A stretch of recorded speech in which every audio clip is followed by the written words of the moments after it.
आप एक laptop bye करें और अभी भी आप कंफ्यूज है कि आपको एक मैकबुक लेना चाहिए या फिर आप विंडोज लैपटॉप लेना चाहिए, तो ये वीडियो आपके लिए बनी है। आज की इस वीडियो में आपको बताने वाला हूँ कि क्या डिफरेंस होता है एक मैकबुक में और एक विंडोज लैपटॉप में। अगर आप लेना चाहते हैं मैकबुक तो आपको किस वजह से लेना चाहिए, और अगर आप विंडोज लैपटॉप पे जाकर दे तो आपके क्या रीजन होना चाहिए, सारी चीजों के ऊपर आज की वीडियो में हम इन डिटेल बताने वाला हूँ कि कैसे आप इसे डिफरेंशिएट कर सकते हैं। So without any wasting time let's begin this video. सबसे पहली चीज आती है कि अगर आप लैपटॉप ले रहे हैं तो आप बिगिनर के लिए ये ले रहे हो या फिर एक्सपर्ट के लिए ले रहे हो। सपोज आप एक बिगिनर हो, समझ लो आप पहले फोन यूज करते थे और आप डायरेक्ट पीसी पे आ रहे हो, मतलब समझ पहली बार अपनी जिंदगी में अगर आप लैपटॉप ले रहे हो तो मेरी क्लियर सजेशन होगी आप एक विंडोज लैपटॉप के ऊपर जाए। इसका सिंपल रीजन है विंडोज जो है वो इजी टू यूज होती है। सेकंड चीज, इसके यूजर बहुत ज्यादा है, तो अगर आपको कोई सॉफ्टवेयर के रिलेटेड कोई भी प्रॉब्लम आती है तो वो सॉर्ट करने के लिए आपको बहुत सारे लोग यहाँ पर मिल जाएंगे। आपको डायरेक्टली सर्विस सेंटर पे जाने की जरूरत नहीं पड़ेगी या फिर किसी को कोई कॉल सेंटर को कॉल करने की जरूरत नहीं पड़ेगी। नेक्स्ट चीज, विंडोज जो है वो फुली एकदम समझ लो एक कस्टमाइजेबल या पे समझ लो इसके रिस्ट्रिक्शन कुछ भी नहीं है। जैसे एक मैकबुक यूज करते हैं आपको रिस्ट्रिक्शन मिल जाते हैं कि आप ये सॉफ्टवेयर नहीं इंस्टॉल कर सकते, थर्ड पार्टी से कुछ ज़्यादा डाउनलोड नहीं कर सकते, ऐसे कुछ भी रिस्ट्रिक्शन आपको एक विंडोज लैपटॉप में नहीं मिलते। तो अगर आप बिगिनर हो तो आपके लिए कंप्यूटर सीखने के हिसाब से जो है वो विंडोज एक बेटर ऑपरेटिंग सिस्टम हो सकती है, क्योंकि इसमें सारी चीज़ें फ्रीली मतलब समझ लो एक टाइप से सारी चीजें करने की आपको एक परमिशन मिल जाती है, तो एक बेटर चीज निकल के आती है। नेक्स्ट चीज वो है डिजाइन और प्राइस। वैसे डिजाइन कोई लैपटॉप लेते हो ज्यादा देखता नहीं है, पर ऑब्वियसली देखा तो मैकबुक में देखा तो मैकबुक की एक स्टैंडर्ड डिजाइन आती है जो बहुत से लोगों को पसंद आती है।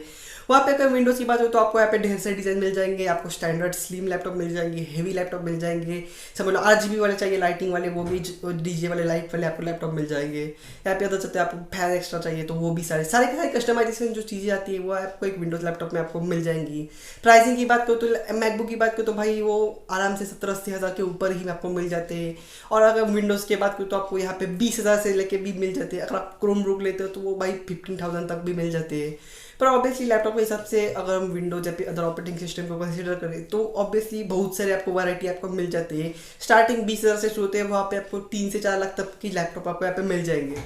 नेक्स्ट आती है वो है परफॉर्मेंस, गेमिंग और प्रोडक्टिविटी। ये टाइप से 3 काम है।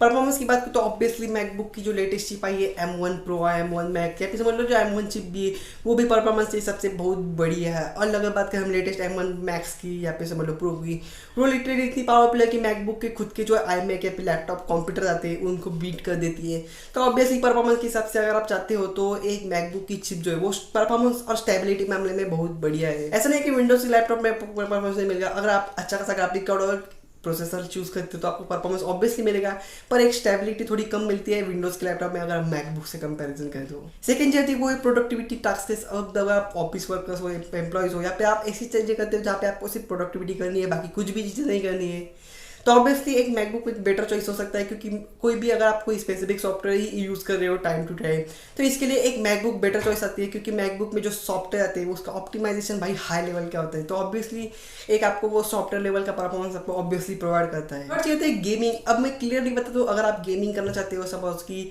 आप नॉर्मल डेली टास्क हो, कॉलेज स्टूडेंट हो, डेली टास्क करके आपको एक समझ लो गेमिंग भी करनी है, तो मैं प्रेफर करूँगा आप एक विंडोज लैपटॉप के ही ऊपर जाइए, क्योंकि गेमिंग के हिसाब से भाई विंडोज बहुत बढ़िया निकल के आता है।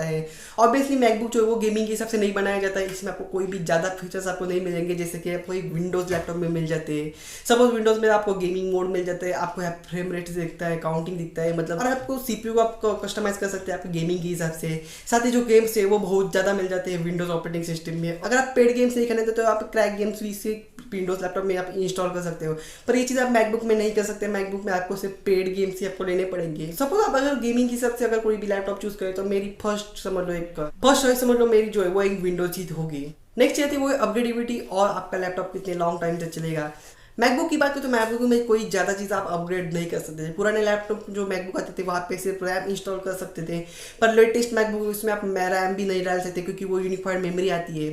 साथ ही हार्ड डिस्क भी आप ज़्यादा नहीं लगा सकते, मतलब रिस्ट्रिक्शन आते हैं मैकबुक में अगर आप कोई भी अपग्रेड करते हो। आप विंडोज़ में जाते हो तो विंडोज़ में आप बहुत सारी चीज़ें आप अपग्रेड कर सकते हो, आप रैम डाल सकते हो, हार्ड डिस्क चेंज कर सकते हो, और विंडोज जो है वो ईजिली उसे समझ लो एक कंपेटेबल होता है और उसे एक्सेप्ट कर लेता है आफ्टर लॉन्ग टाइम की। तो ऑब्वियसली लैपटॉप कंप्यूटर कोई भी बाय करते हो हम एक लॉन्ग टाइम का विचार करते हैं, हैं, मतलब सोचते हैं। तो ऑब्वियसली अगर आप विंडोज़ लैपटॉप लेते हैं तो आपको कुछ महीने बाद, मतलब 6-7 महीने के बाद आपको थोड़ा सा आपका कंप्यूटर स्लो होता हुआ दिखाई देगा, क्योंकि इसमें जो कंपोनेंट लगे होते हैं, समझ लो हार्ड डिस्क वगैरह, वो इतनी एकदम समझ लो हाई क्वालिटी की नहीं लगाई जाती है अगर आप बजट लैपटॉप लेते हो तो। पर वहाँ पे मैकबुक जो है वो समझ लो 1.5-2 साल तक तो आपको एक अच्छा खासा स्टेबल परफॉर्मेंस देता है। ऐसा नहीं कि मैकबुक भाई एकदम लॉन्ग टर्म के लिए चलेगा, पर ऑब्वियसली वो विंडोज़ के हिसाब से थोड़ा ज़्यादा देर तक अच्छा खासा स्टेबल परफॉर्मेंस देता है। नेक्स्ट ये वो सॉफ्टवेयर की अवेलेबिलिटी, मतलब समझ लो सॉफ्टवेयर कितने अवेलेबल है। ऑब्वियसली पता तो विंडोज़ के लिए बहुत सारे सॉफ्टवेयर अवेलेबल है और विंडोज़ के लिए डेवलपर भी बहुत सारे आते हैं। जहाँ पे मैकबुक की बात करूँ तो मैकबुक में आपको थोड़े सॉफ्टवेयर जो है वो लिमिटेड देखने को मिल जाएंगे, और उसमें एक स्पेशल बात आती है कि मैकबुक के जितने भी सॉफ्टवेयर वो वेल ऑप्टिमाइज होते हैं, और विंडोज़ में ऐसा नहीं कि ऑप्टिमाइज नहीं, पर ऑब्वियसली थोड़े ढीले पड़ जाते हैं, मतलब आपको थोड़ा परफॉर्मेंस से ड्रॉप देखने को मिल सकता है। लास्ट चीज आती है वो है सिक्योरिटी एंड सपोर्ट के बारे में। ऑब्वियसली सिक्योरिटी मतलब सिस्टम सिक्योरिटी, और उसमें कोई भी बोलने की बात नहीं कि मैकबुक जो है वो हाईली सिक्योर मैं कहूँगा प्रेफर। अगर आप एक बिजनेसमैन हो और आप चाहते हैं कि आपके अकाउंट्स वगैरह एकदम सिक्योर रहे, तो एक मैकबुक मेरी फर्स्ट प्योरिटी होगी। आप मैकबुक के ऊपर जाए विदाउट कोई टेंशन, आपको कोई भी दिक्कत नहीं होगी। जहाँ पे विंडोज़ की सिक्योरिटी बात करते हो ऑब्वियसली है उसमें सिक्योरिटी, ऐसा नहीं कि एकदम खाली है, पर ऑब्वियसली थोड़ी मैकबुक से वो थोड़ी कम पड़ जाती है। कोई भी हैक वगैरह अटैक वगैरह होता है तो वो इजीली फेल हो सकता है, तो ऑब्वियसली मैकबुक सिक्योरिटी हिसाब से थोड़ा बेटर निकल के आता है। नेक्स्ट हम बात करें वो सपोर्ट के बारे में। सपोर्ट मतलब समझ लो आपको सर्विस सेंटर्स वगैरह आते हैं, तो एप्पल की बात करते हैं, एप्पल के ऑफिशियल सर्विस सेंटर इंडिया में नहीं है, समझ लो हाल ही में एप्पल अब जो है वो प्लांट करने की सोच रहा है, पर ऑफिशियल एप्पल के सर्विस सेंटर नहीं है। आपको थर्ड पार्टी में जाना पड़ेगा और वहाँ पे आपको पैसा पानी की तरह भगाना पड़ेगा ऑब्वियसली। पर वहाँ पे विंडोज़ की बात करें तो लोकल से लोकल दुकानों में भी विंडोज़ के लैपटॉप रिपेयर हो सकते हैं, और ऐसा नहीं कि आपको सर्विस सेंटर ही जाने की जरूरत पड़ेगी। आप किसी लोकल दुकान में भी आप जो अपना लैपटॉप उसे रिपेयर कर सकते हैं। आप सपोज HP का लैपटॉप एक लेनोवो के सर्विस सेंटर में भी आके आप वहाँ पे रिपेयर कर सकते हो, क्योंकि वो वहाँ पे इजीली रिपेयर हो जाएगा। तो ये चीज़ एक बेनिफिशियल हो जाती है अगर आप विंडोज़ के लैपटॉप यूज़ करते हो। एक यूनिवर्सल आपको सर्विस सेंटरिंग जो है प्रोवाइड हो जाती है। तो ये एक बेसिक डिफरेंस आता है, एक समझ लो आप मैकबुक लेते हो और एक विंडोज़ लैपटॉप लेते हो।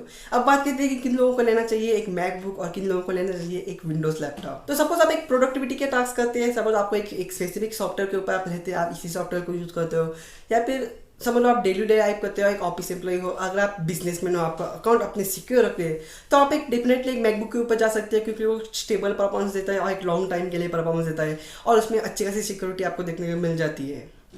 नेक्स्ट चीज, अगर आप गेमिंग करना चाहते हो और एक डेली लाइफ में आप कंप्यूटर यूज करना चाहते हो, अब आप कॉलेज स्टूडेंट हो, आपको जुगाड़ करना पसंद है कंप्यूटर के साथ, तो आप एक विंडोज लैपटॉप की जगह जा सकते हैं, क्योंकि इसमें ढेर सारे सॉफ्टवेयर मिल जाते हैं, कस्टमाइजेशन के अनलिमिटेड चॉइस मिल जाते हैं, और आप जो मर्जी चाहिए वो अपने कंप्यूटर के साथ कर सकते हो। तो आप ऐसे एक्सपेरिमेंटल चीज़ें करना चाहते हैं तो आप एक ऑब्वियसली एक विंडोज लैपटॉप को चूज ही करना। तो ये था आज की इस वीडियो के लिए विंडोज और मैकबुक के डिफरेंस। आई होप आपको समझ में आएगा कि क्या चूज करना चाहिए, किसके लिए क्या चूज करना चाहिए। तो ऑब्वियसली आई होप आपको वीडियो पसंद आया तो एक लाइक करना, और चैनल को सब्सक्राइब करना। ऐसे ही टेक्नोलॉजी रिलेटेड वीडियोस के लिए मैं आपसे मिलता हूँ अगली वीडियो में, तब तक के लिए गुड बाय।